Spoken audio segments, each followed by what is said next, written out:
All right, let's dive into this. Emergency food storage. Seems like something you guys really want to know more about. And hey, being prepared is never a bad thing, right? We've got a whole bunch of sources here. Survivalist blogs, we've got government pamphlets, even some stories from folks who, well, let's just say they took prepping pretty seriously. What's interesting to me is that, like, whether it's, some official government agency or someone living off the grid, there's this common thread of thinking about the long game. Yeah. Not just like, oh, what am I going to eat for dinner tomorrow night? Yeah. But like weeks, maybe months down the line if something happens. It's like having that spare tire in your car. You might not need it all the time, but boy, are you happy when you do. Yeah. What if the power goes out for like a week after a hurricane or a blizzard shuts down the roads? Could you actually survive off what's already in your pantry right now? I don't know about you, but I'm not so sure. That's the question a lot of these sources are really getting at. And it's not even just comfort. It's about actual basic needs and safety. But before we even get to stocking up on all those cans of beans and stuff, there's something even more important that everyone seems to agree on. Water. Oh, yeah. Water, water, water. The CDC, they're not messing around. A gallon of water per person per day. That's a lot of water bottles. It is. It is. And remember, that's just drinking. You'll need more for cooking, cleaning, even just like basic hygiene, And don't forget your pets if you have them. So you're saying we really got to think big when it comes to water? Like those giant blue jugs you see at the office water cooler? Yeah, exactly. Start picturing those gallon jugs, maybe even bigger if you've got the space. Might seem like a lot, but hey, we're talking about being ready for anything, right? Okay, all right, water step 1. Got it. But now let's talk about the food. This is the fun part. Right. Some sources suggest starting with those easy wins, stuff you can buy in bulk. Rice, beans, those massive jars of peanut butter that you can practically swim in. Those are great because they last forever, pretty cheap, and full of calories. Right. Think about like a 3-month supply of those foods that you actually eat all the time. That gives you a really solid base. So not just like random cans of whatever, but things we actually like, things we would eat on a regular basis. Let's be real. Even I get tired of rice and beans after a while. Oh, for sure. So what about variety? Well, that's where canned goods come in. They're lifesavers for mixing things up. Fruits, veggies, soups, even some comfort food. It's like a little morale booster. Oh, yeah. You can tailor it to what you actually like. Okay. You're a fan of canned peaches and syrup? Go for it. Prefer juice. Stock up on that. I'm definitely a syrup person. Okay, there you go. But I've also heard about this whole world of like freeze-dried meals. Oh, yeah. It sounds so futuristic. Yeah, it kind of is. That stuff lasts for ages, and all you got to do is add water. Amazing for like, the really long haul. Right. But it can get expensive, just FYI. So maybe like a mix of strategies is best. Bulk staples for the budget, canned goods to keep things interesting, and then a little bit of that freeze-dried magic for, just in case. Exactly. It's about finding that balance that works for you and your budget. But once you've got all the food and water, you got to think about, keeping it all safe and actually edible. That's where storage gets really important. The sources are pretty clear on this one. Cool, dark, and dry is the name of the game. So basements are better than attics, I'm guessing? Absolutely. Think like those old school root cellars. Okay. That's the kind of environment we're going for. And this is where you might run into this term FIFO. It basically means first in, first out. FIFO. Okay. It's all about organizing your stuff like a grocery store. Use the oldest items first, so nothing expires in the back. So my pantry should be less like a black hole and more like a well-organized shop. Exactly. I can get behind that. What about those fancy Mylar bags with the oxygen absorbers I've seen online? Those seem pretty serious. Oh, yeah. Those are great for long-term storage, especially for like grains and beans. They block out light, moisture, even oxygen. It really helps extend the shelf life. So we're not just storing food, we're protecting it. Exactly. Protecting it from the elements, from pests, from, the apocalypse. This is starting to feel like a real-life video game, but with a much higher stakes. I'm curious, do you have any personal experience with this? Any of the sources mention anything that, really surprised you? As we're talking about all this stuff, it makes me think about the practical side of things. The sources that really dig into the different types of foods, grains, proteins, all that. It's like they're laying the groundwork for a balanced diet. Right. Even in a crisis, So we're not just talking about surviving, we're talking about actually thriving. Exactly. I like that. But where do we even start with all this? Is it all about those survivalist rations I've seen in movies? Not necessarily. It actually starts with something you probably already have in your pantry, grains. A grain? Rice, especially white rice, because it lasts a really long time. Right. I'm sensing a theme here. Shelf life is key. Shelf life. Got it. But I'm also hearing variety is the spice of life. All right. So what else can we throw in the mix? Wheat berries are a great option. They store really well. You can even grind them into flour if you want to get all, self-sufficient. Oh, wow. And let's not forget oats. Quick, easy to make, and they're packed with nutrients. Suddenly I'm having flashbacks to my grandma's oatmeal cookies. Prepping's not sounding so bad now. Right. But let's be real, a diet of just grains would get old pretty fast. Oh, for sure. What about protein? Gotta have protein. Absolutely. For that, think canned goods first. Tuna, chicken, even Spam. They're all shelf-stable and easy to find. Canned beans are another good one. Great plant-based protein and super versatile. Totally agree. Throw them in soups, stews, salads. The possibilities are endless. And don't underestimate nuts and seeds. Packed with good fats and protein. Oh, yeah. They can add a lot of flavor to those simple meals, which is important. This is making me realize that prepping isn't just about surviving. It's about having a plan to actually eat well, even when things are tough. Yeah, it's about having control over what you eat no matter what. What about those healthy fats? Crucial. Olive oil, coconut oil, peanut butter. They make your meals more satisfying, keep you feeling full longer, which is really important in a situation like that. Okay. I'm starting to feel like I could actually handle this whole emergency food thing. Yeah. It's not just about random cans. It's about having a balanced pantry that can actually nourish you. Exactly. And, some of the sources even talk about including comfort foods. Wait, really? Like comfort food is part of the plan? This just keeps getting better and better? It does. Things like chocolate, hard candy, a jar of honey. It might not be essential for, survival. Right. But they can make a huge difference for morale, especially in a long-term situation. Oh, yeah. It's about maintaining some sense of normalcy, some enjoyment, even when everything else feels upside down. Never thought I'd be excited about emergency preparedness. Speaking of which, you mentioned some of the sources surprised you. What was it? You know what really caught my eye? The stuff about gardening. Oh, gardening. Even if you don't have a backyard, you can sprout seeds indoors, fresh greens, even when you're relying on your stockpile. That's a great point. It's not just about what you store, but those extra skills that can help you stretch things further. Exactly. Learning to sprout, using things like bay leaves to keep bugs away, even just mastering basic cooking techniques with limited resources. Yeah. Those are all valuable skills to have. It's like we're becoming modern-day pioneers. Right. But with Wi-Fi and smartphones.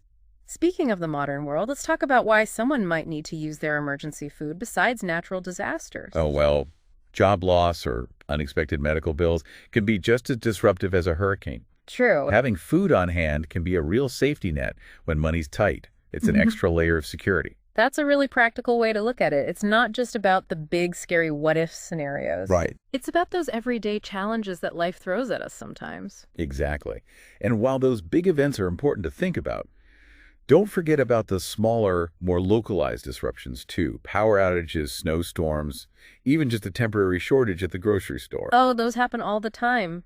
And while they might not be, life or death situations, they can still throw a wrench in your plans. Definitely. Having a stockpile really reduces the stress in those moments. It's all about creating a buffer, a sense of control in an otherwise unpredictable world. And it's not just the physical stuff, it's the peace of mind. Peace of mind, yeah, I like that. Knowing you're prepared, Okay, so we've established that emergency food storage is a good idea for lots of reasons, but it can still feel kind of overwhelming, especially if you're just starting out. Yeah, I get it. Where do you even begin with all of this?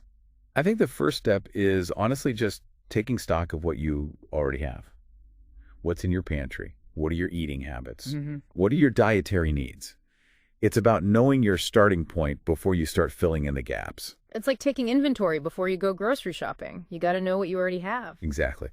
And once you have that clear picture, you can start setting some goals. Okay. Don't try to build a year's worth of supplies overnight. Start with like a 72-hour kit, then work your way up to a week, a month, and so on. So it's a marathon, not a sprint. Exactly. I can handle that. What about some specific tips for building that initial stockpile? Well, buying in bulk is always a good idea. Bulk. Okay. It saves you money in the long run, and it means you have more of the essentials on hand. And don't forget about sales. Stock up when your favorite things are on sale. Oh, yeah, absolutely. You'd be surprised how quickly your stash grows. It does. But once you've got all that stuff, where do you even put it? That's where those cool, dark, dry storage tips come in. Right. Remember, moisture, heat, and light are not your friends when it comes to long-term storage. So basements, pantries, maybe even under the bed, if you're really tight on space. Exactly. And don't forget about airtight containers, Mylar bags, food-grade buckets, even sturdy glass jars with tight lids. Those work too. Help keep your food fresh and protected. And label everything clearly. You don't want to be digging through a mountain of mystery containers when you're in a hurry. Oh, absolutely. Labeling with the contents and the date is super helpful. Okay. It helps you keep track of what you have and make sure you're using the oldest stuff first. Right. Some people even keep a detailed spreadsheet of their stockpile. It's a great way to stay organized. That's next level organization. It is, but it makes sense. When an emergency hits, you don't want to be wasting time trying to figure out what you have and where it is. No, absolutely not. It's all about having a system that works for you so you can access what you need quickly. Exactly. And you know what can really help with that? Practicing. Practicing. Like a fire drill for our pantry. Exactly. Remember those mock emergencies we talked about? They're a great way to test your systems, practice cooking with limited resources, and figure out if there are any holes in your plan. So, shutting off the power for a weekend and living off the stockpile. I have to admit, that sounds kind of fun, like a camping trip in my own house. It is. And it's a great way to get the whole family involved. Turn it into a game, a challenge, a way to bond. Plus, it'll give you a much better understanding of what works, what doesn't, and what you might need to tweak. This is making me realize that emergency preparedness doesn't have to be all doom and gloom. No, not at all. It can be an opportunity to learn new things, connect with your family, and build some resilience together. Exactly. And that sense of community is so important, especially during a crisis. It's about recognizing that we're all in this together and that by supporting each other, we can get through anything. Okay, so we've covered the practical steps, building a stockpile, setting goals, practicing our skills. But what about the mental and emotional side of preparedness? That's a huge part of it that often gets overlooked. It's not just about the physical resources. It's about having the mental and emotional strength to deal with whatever comes your way. So it's more than just food and water. What are some of the mindset shifts someone might need to make as they start preparing? One of the most important ones is moving away from fear and scarcity and towards empowerment and abundance. It's about focusing on what you can control, building your own resources, creating a sense of security and self-reliance. It's like going from feeling like a victim to feeling like you have agency, like you have the power to shape your own future. Exactly. And that sense of control can be incredibly powerful. It allows you to approach challenges with a sense of calm and confidence, knowing you have the resources and knowledge to overcome them. That makes a lot of sense. What are some other mindset shifts that could be helpful? Another important one is moving away from isolation and towards community. Remember, we're not alone in this. Self-sufficiency is great, but so is connecting with others, sharing resources, and offering support. It's about recognizing that we're stronger together and that human connection can be such a source of strength, especially in tough times. It's amazing to think that even in the face of hardship, we can choose to respond with compassion, connection, and a shared sense of purpose. It really is. And that brings us to another important part of being prepared.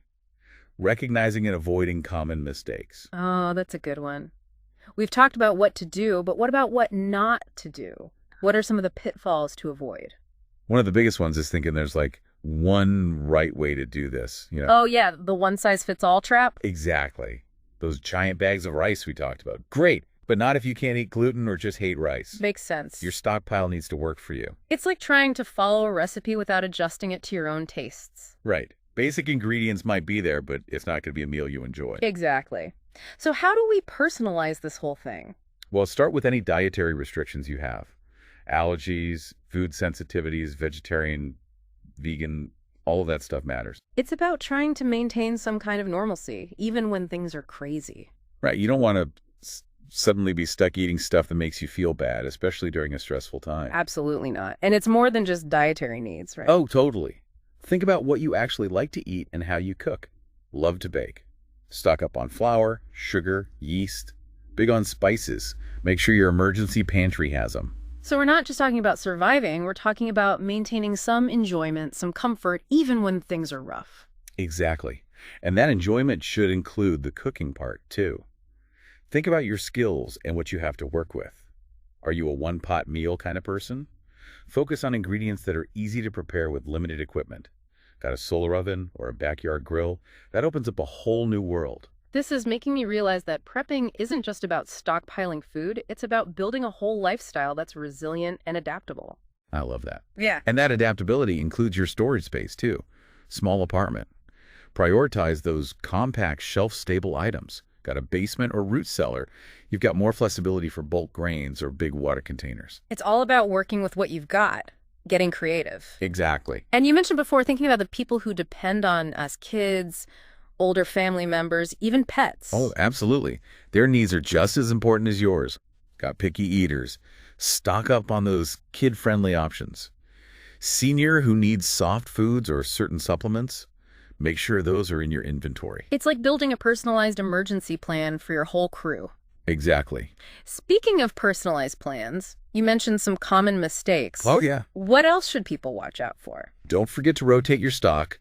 Those expiration dates are there for a reason. Right. Use the oldest stuff first and keep things fresh. It's like treating your emergency pantry like your regular pantry. Exactly. You wouldn't want to eat food that's been sitting on the shelf for years. Right. No way. Freshness matters, even in an emergency.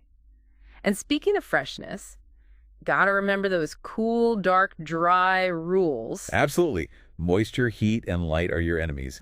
Improper storage just leads to wasted food, and that defeats the whole purpose. So basements over attics, airtight containers, and Yeah. keep those bugs away with bay leaves or whatever works. Exactly. What else tends to trip people up?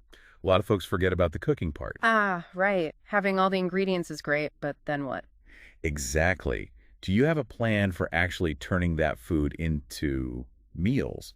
That's where those mock emergencies come in handy. They really do. They give you a chance to try out different recipes using what you have stored and make sure you've got the right equipment, like a can opener or camp stove. It's like a dress rehearsal for the real deal. The more you practice, the more confident you'll be when you need to rely on your stockpile. Confidence. That's a good point. It seems like a lot of this comes down to mindset. It really does. Yeah. One of the biggest challenges is getting past that fear and feeling overwhelmed. Yeah. It's easy to get stuck in the what ifs. It is. So how do we shift from fear to feeling empowered? Start by focusing on what you can control. Okay. You can't control everything, but you can control your level of preparedness. Right. Every step you take, every can of food you add, every skill you learn, it all adds up. It's like building a foundation of resilience, one step at a time. Exactly. And remember, this is a journey, not a destination. Hmm. Don't put pressure on yourself to have it all figured out right away. Start small, celebrate your progress, and don't be afraid to ask for help. There are so many people out there who are passionate about this and happy to share what they know. It's pretty amazing to think that even in preparing for tough times, we can find connection and support. It really is. So as we wrap up this deep dive, what's the one thing you hope our listeners take away from all of this? I hope they realize that prepping isn't about living in fear. It's about taking charge and being resilient. It's about shaping your own future and creating a life that's both fulfilling and prepared, no matter what happens. That's a great message. And for everyone listening, remember, you don't have to do this alone. There are tons of resources out there, websites, books, local groups, all ready to help you out. And don't wait for a disaster to happen before you start getting ready. Take action today. Even a small step is a step in the right direction. Well said. On that note, we're wrapping up our deep dive into the world of emergency food storage. We hope this has given you the info and inspiration you need to start your own journey. Until next time, stay curious, stay informed, and stay prepared. And to all of you listening, thanks for joining us. We'll see you on our next deep dive.